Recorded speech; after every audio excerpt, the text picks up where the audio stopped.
How optimistic are you for the type of return we could do this year after back-to-back, 20+% gains for the S&P? Stocks will not be good if bond yields stay where they are now. Yes, it's going to test the market's resolve. It's hard for someone to be pounding the table if they think yields are going to be stuck at close to 5% for the next 6 months. We just got some massive inflation data that just came out. This data is either going to be make or break for the stock market. You can see my account right here, $43,000 I made in one day. I'm going to play an interview with Tom Lee right now. He's going to break down what he thinks about the data. Then I'm going to break down what I think about the data and show you inside of my $977,000 account to show you exactly how I'm going to capitalize on this. Better than expected December CPI print. My next guest says this morning's report could be a good sign for the months to come. Joining me now with his market outlook and his best stock ideas for this month is Fundstrat Global Advisors Tom Lee, a CNBC contributor. Welcome back. Great to see you, Scott. All right, first, your view right now on this market is what? I think that markets are showing some relief that CPI was dovish, and actually I think some of the inflation prints the last 2 days have been dovish, including PPI. So it's setting the stage for yields which kind of were close to touching 5% to kind of cool. And at a time when sentiment's been negative, I think we should be rallying. Is the Fed back in the game? Which means this report was good enough, these two reports, really, as some are saying that, okay, you're not going to get a cut in January, but you could get one in March, and some people had written cuts off for many, many months. Yes. Into this CPI print, the whisper number for core CPI was over 0.3, so the market was bracing for a really hot number, and you could see it in the Fed Fund futures where, as of yesterday, there was a 30% plus chance of a Fed hike. I think those sort of extreme views have been quelled, and I just think generally, without accounting for the fact that the California fires could mess with inflation, the inflation print over the next 3 months is going to be a lot lower than what we saw November and October. And remember, January to March of last year, it was close to 0.4. So I think inflation is setting up for some good comps. Okay. How optimistic are you for the type of return we could do this year after back-to-back, 20+% gains for the S&P? We've gotten some good harbingers so far because the first 5 days of this year, the S&P is positive. So I'd say there's an 80% chance of something over double digits for the year. And what's going to matter to a lot of people is how we do for the month of January. But as of January 15th, we're up 0.7%. So those are good harbingers for the year. Can we have a good year if the Fed doesn't cut until later in the year and bond yields remain elevated for a while? If bond yields get stuck here, it is a severe tightening of financial conditions, and I think it's going to hit housing, and we're already seeing it now. So I think it is important for yields to move directionally lower. That's a long way of saying stocks will not be good if bond yields stay where they are now? Yes, it's going to test the market's resolve. I don't think it kills equities, but it's hard for someone to be pounding the table if they think yields are going to be stuck at close to 5% for the next 6 months. Wow. So if yields, let's just say they stay near where they are now, you wouldn't be as optimistic as you are? I think it's going to raise concerns there's a policy error from the Fed, that either financial conditions are too tight or the bears will argue the Fed made a mistake cutting too aggressively last year. But isn't this the base case? I mean, you have what is arguably a more inflationary environment because of some of the policies that are being talked about by a new administration. Sure, they may stimulate more economic growth, but with that potentially comes more sticky inflation too. Well, there isn't necessarily a connection between growing faster and more inflation. There is some inflation that can be generated by tariffs, and that's the uncertainty. But that's what I mean also. It's like tariffs, it's inflating the deficit. It's just reinflation. It's the reinflation trade based on some of the expected policies that may cause that.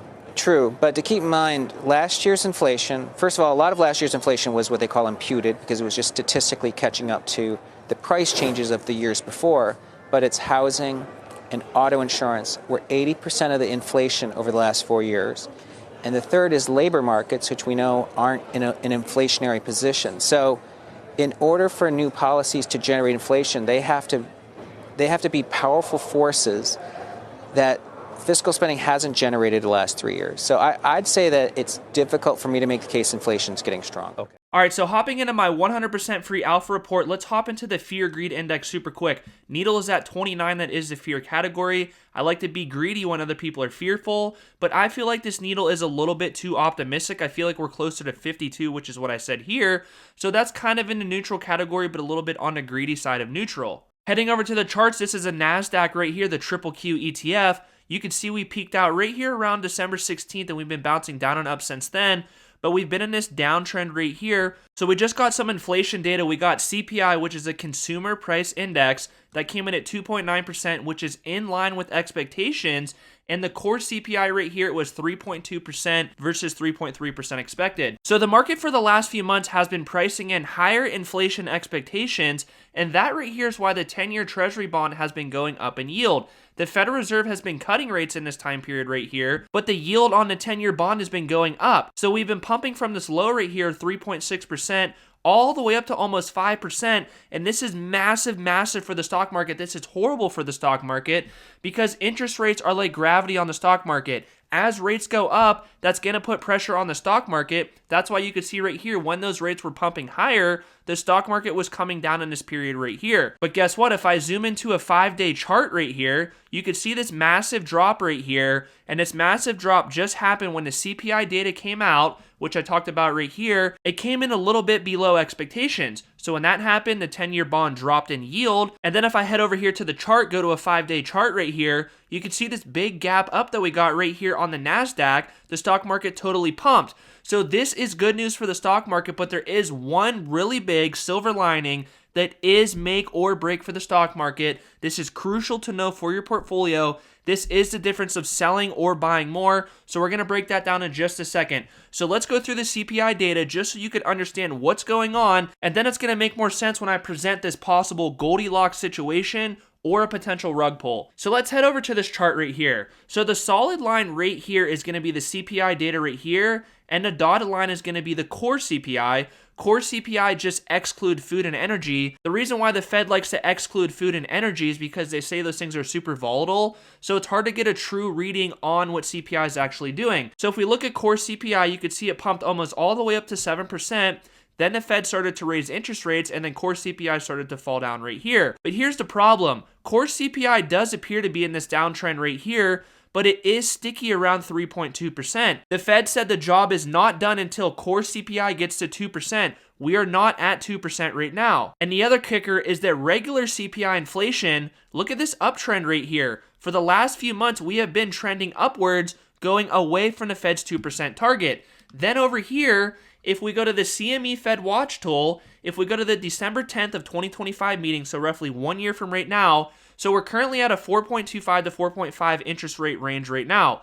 Check this out. There's a 17% chance we get no interest rate cuts for this entire year, and then the most likely scenarios we get one 25 basis point interest rate cut for the whole year. So that's basically saying there's a 50% chance if you add these two together that we're only going to get one 25 basis point interest rate cut. That is an issue for the stock market, but the reason why that's being priced in like that is because inflation is trending up right here. We want these both to be right around 2%, and they're not going there. It's getting sticky and even trending a little bit higher. And then if we look at some specific items in the December CPI, you can still see inflation is still here because not everyone out there is feeling relief with inflation. I mean, look at car insurance. It's up 11.3% year over year. Pretty much everybody feels the pain of that. So this is the silver lining for the stock market. This is a situation that I think is most likely to play out. And if this happens, which I've been right so far, if this situation happens, the stock market will go much, much higher.